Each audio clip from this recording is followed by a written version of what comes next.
Good morning, everybody. Good Tuesday morning. It's good to have you with me. I'm going to talk about what I believe is ultimately the end of NATO in just a moment. I'm headed this morning.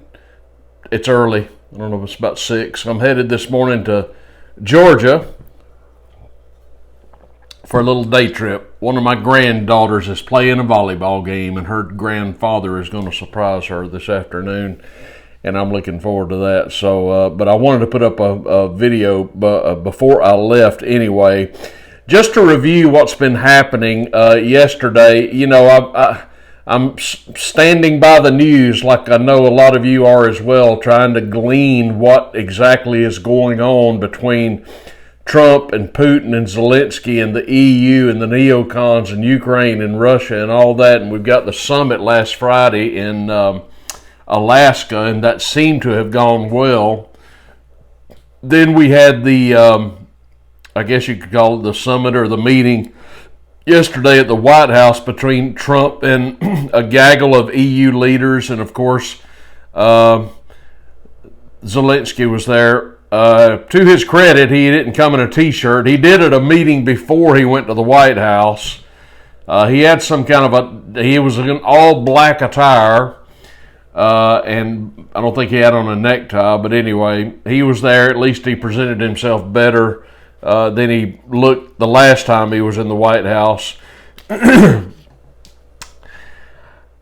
It's difficult to talk about these events because all the good stuff is happening behind closed doors, and people such as myself and regular journalists, professional journalists and what have you, and commentators are left to basically pick up breadcrumbs from the floor and try and understand what exactly happened behind closed doors. We can pick up clues here and there, and we can get a general idea of what we think happened.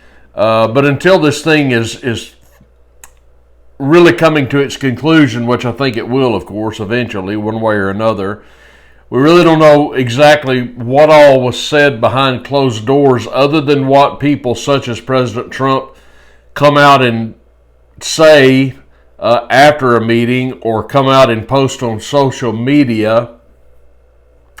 The frustrating thing to me about Donald Trump, and it has been this way for a long, long time, is that one day he will say everything basically that you're wanting to hear, and then the next day he'll come back and it's like he's backtracking from what he said the previous day. He's not entirely consistent. Now he is consistent insofar as he wants the war to end, as we all do, I'm sure. How we get there is the devil in the details, and that's where Trump seems to me to get a little wobbly. When he left Alaska, things looked awesome. It seemed as though and Trump, in his own words, said that they had reached an understanding. So we at least, you know, if you take that for what it's worth, at least Putin had several hours, 3 or 4 hours, basically to lay out to Trump why all this happened, and I'm going to talk more about that in a minute, and why Putin has to have certain concessions before the war can end. I'm assuming that Trump left Alaska with that knowledge. I was heartened that neocon General Kellogg, who is heretofore committed to continuing this proxy war against Russia, was not in Alaska. But of course he is in Washington. And yesterday you just had this gaggle come into the White House. And my impression is that Trump is starting to retreat from Putin somewhat. Trump wants to be loved by everybody, and that's just not possible. I think that Trump was being conciliar toward the EU leaders, and let's be clear about what they want, folks. They all want this war to continue. They have a vested interest in this war against Russia continuing because they hate Russia. Why do they hate Russia? That's another video that's coming up, so stay tuned. They want the war to continue, and they want the United States to finance the war, both in terms of weaponry and money. That's what the EU wants. And I'm convinced that the EU leaders, basically NATO, all came to Washington for the express purpose of trying to pull Trump away from whatever alignment he had with Putin on Friday. They don't want rapprochement with Russia. They want Donald Trump and the United States to hate Russia just like they hate Russia, just like Zelensky hates Russia. That's what they want our stance to be, and that's what our stance has been. But Trump doesn't have that view, at least up until this time. He hasn't had that view. And so you hear these things bandied about, such as land swaps. You hear security agreements. Everybody wants security agreements, and you hear the term ceasefire. Now, let's bear in mind that Russia is winning the war. It's as simple as that. Everybody knows that. Not everybody admits it, but everybody knows that. And Putin has the option, of course, of pulling away from all of this, all of these talks, and simply continuing his war until he gets what he wants to get, which is a surrender from Ukraine. Not of all the nation, but at least the parts of the oblast, such as Donbass and the places he is in eastern Ukraine that Russia now holds in its possession militarily. He wants Zelensky to concede that is now Russian territory, and he wants a guarantee that Ukraine will never be in NATO. And so far, Zelensky, this puppet, is unwilling to meet these demands, which is why the war continues. By the way, I should have mentioned this in my last video. The people of Ukraine despise Zelensky. They can't stand him. He has devastated their country, and he has also, among his other crimes against the Ukrainian people, he has suspended elections, so they can't do anything about him.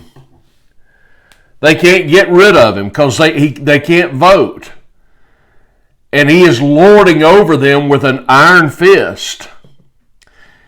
And they can't stand him, folks. They hate him. They hate Zelensky. He was installed illegally. He's a tin-horn dictator. He's not qualified to be in this position whatsoever. He hates the Ukrainian people. And this letter that Melania Trump sent to Putin, she should have sent it to Zelensky, because as you're going to see here in a moment, it's Zelensky who's killing a lot of children in Ukraine. That's the fact, as I'm going to show you here in just a moment. But nobody's talking about that in Washington. Now, when Trump brings the EU leaders, ostensibly NATO, to Washington, they are all in bed with the neocons that are already in Washington, such as General Kellogg. And how I wish we could swap General Kellogg with Colonel McGregor. Excellent interview yesterday, or show done, by Judge Napolitano with Colonel Douglas McGregor. I encourage you to look it up. It's really, really good. Colonel McGregor's assessment of all this is spot on.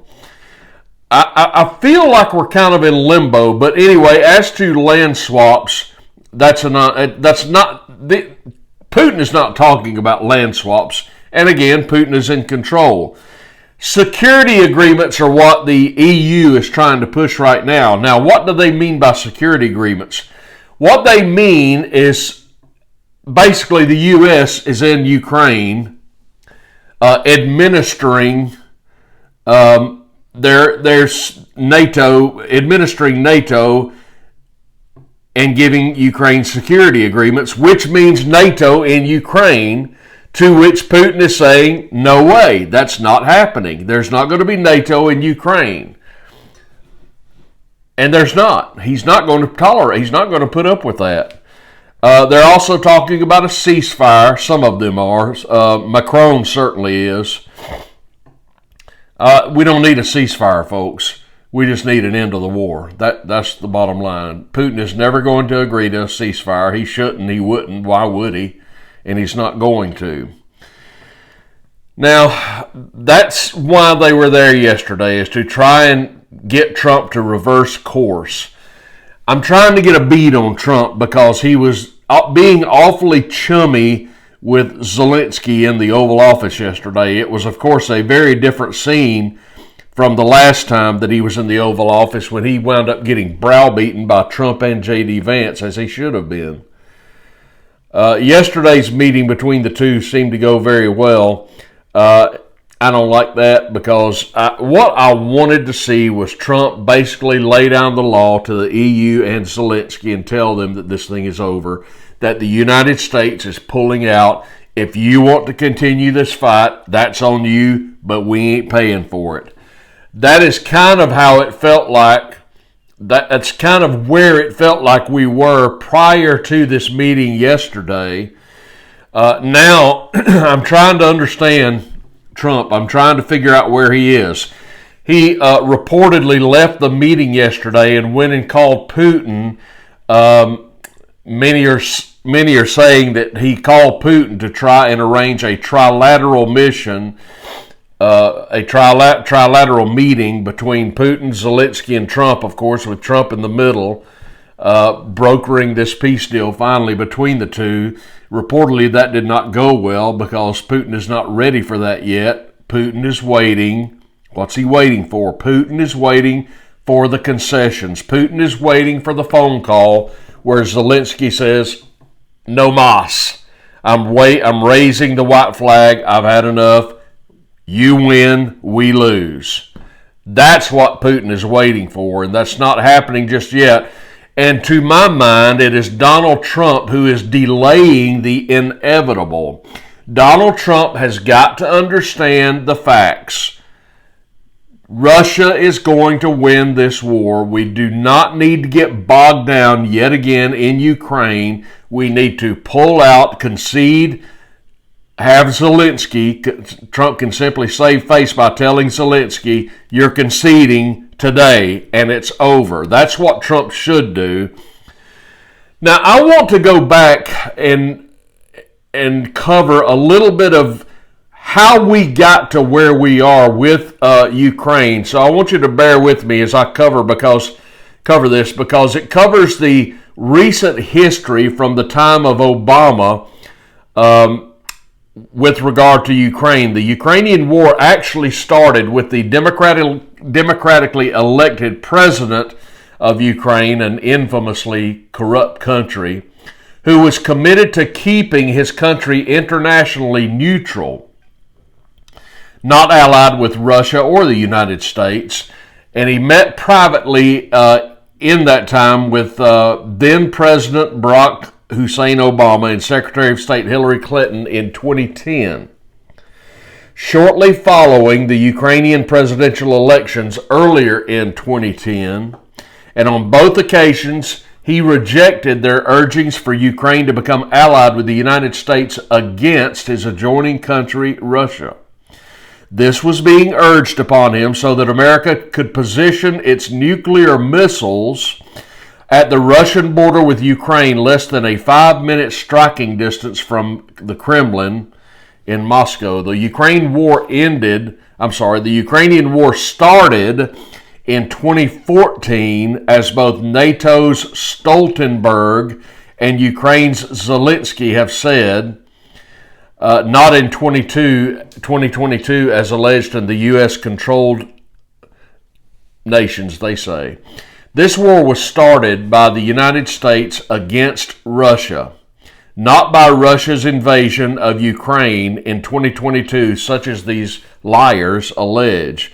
It was started in February of 2014 by a U.S. coup which replaced the democratically elected and neutralist Ukrainian president with a U.S.-selected and rabidly anti-Russian leader, who immediately imposed an ethnic cleansing program to get rid of the residents in the regions that had voted overwhelmingly for the overthrown president, Russia responded militarily on the 24th of February of 2022 in order to prevent Ukraine from allowing the United States to place a missile there a mere 317 miles or 5 minutes of flying time away from the Kremlin, and thus too brief for Russia to respond before its central command would already be beheaded by America's nuclear strike.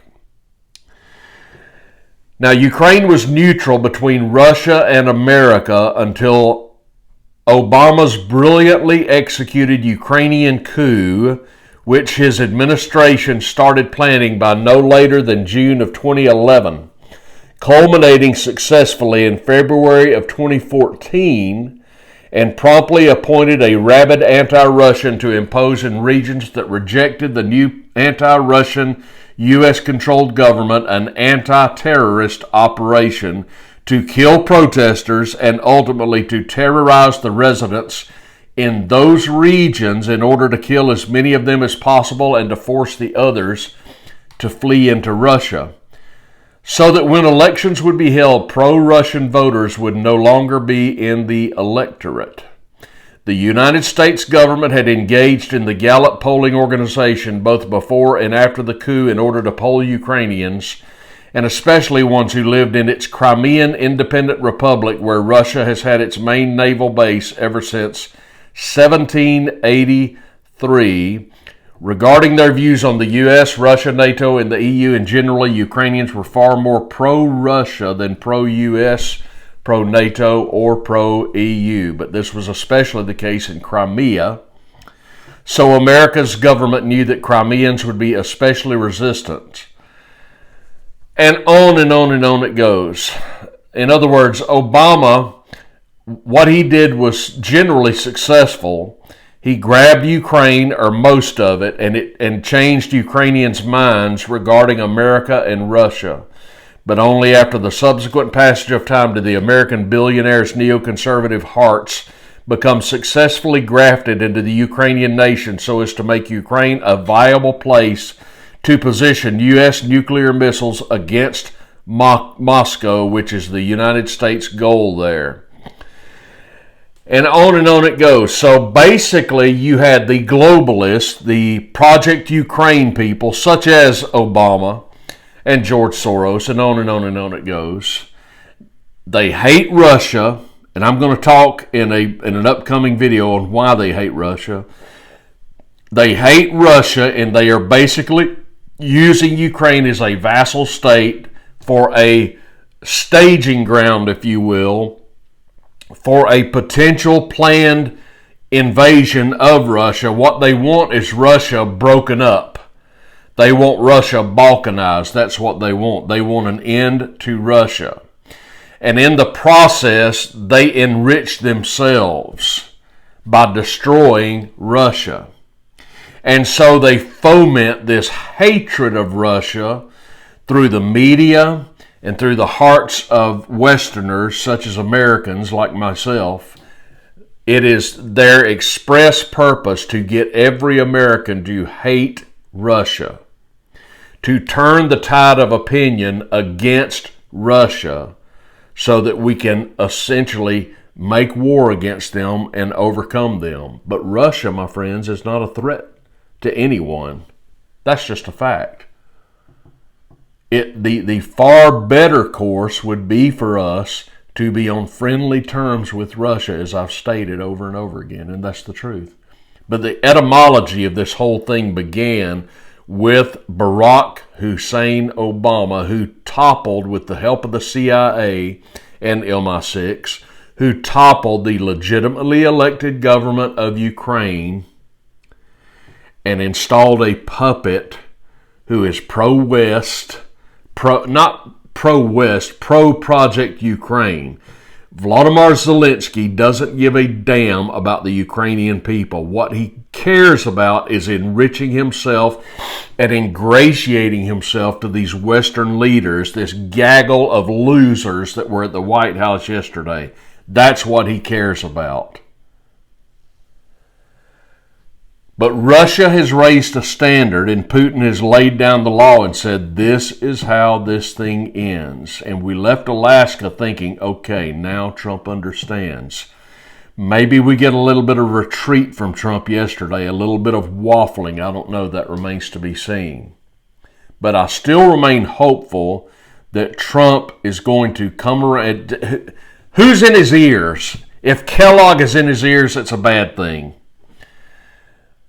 But if Trump listens to the right people and does the right thing, this war could be over very soon. There's no question about it. There is no reason to drag this thing out any further because a Russian victory is inevitable. If Trump waffles from this as a result of the meeting with basically NATO yesterday and Zelensky, and he goes more toward their ideas of things such as ceasefires and land swaps and American-backed security guarantees. If Trump waffles on this, and that is conveyed to Putin, then it's very easy to predict what's going to happen. That is, the war's going to continue, and Putin's just going to keep rolling until he gets what he wants. And that has already been stated. And he's going to get what he wants, and he's going to win the war. It is just a matter of time. It's like he's got us in a submission, got the West in a submission hold and saying, do you give up? Well, do you give up? It's just a matter of time, folks, and it need not be. The whole thing is utter folly from our perspective. Trump simply needs to call the EU leaders and Zelensky and say, it's over. We're out. It's over. You give up, Zelensky, and the war is over. It's as simple as that. And that's what I am personally convinced the Ukrainian people want. But Zelensky does not speak for them. They hate him, and he hates them, and they can't do a damn thing about it because, again, he suspended elections. And that is where we are. Okay, I was going to cover some other things, but I'm going to leave it at that. I got to get to Georgia. Give me your comments down below. Love to hear what you have to say, and make sure you like this video. Thanks for joining me, everybody.